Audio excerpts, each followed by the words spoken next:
అందరికీ praise lord. April 12 ఈరోజు దేవుని వాగ్దానము.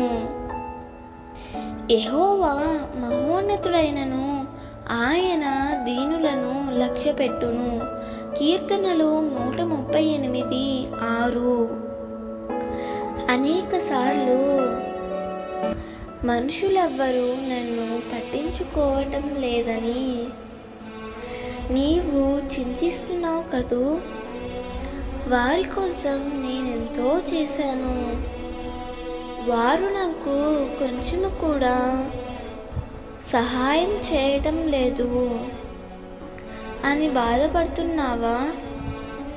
నీ కొరకు ఏమీ చేయని మనుషుల కొరకు నీవు ఎంతో తాపత్రయపడతావు. నీ కోసం అన్నీ చేయగలిగిన, చివరికి తన ప్రాణాన్ని కూడా త్యాగం చేసిన ప్రభు కొరకు ఎందుకు ఆలోచించలేకపోతున్నావు? ఆయన గొప్పవాడై ఉండి కూడా అల్పులమైన నీ కొరకు నా కొరకు ఆలోచిస్తున్నాడు. ఆయన ఎల్లప్పుడూ నీ పైన లక్ష్యముంచుచున్నాడు. ఇక నుండి దేని గూర్చి చింతించక,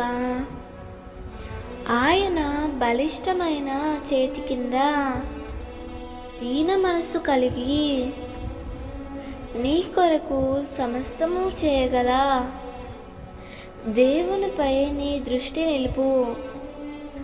ఆయనే నీకు సమస్తమును సమకూరుస్తాడు. అన్ని సమయాలలో నీతో కూడా ఉండి నిన్ను బలపరుస్తాడు. అట్టి కృప ప్రభువు నీకు అనుగ్రహించి నడిపించునుగాక.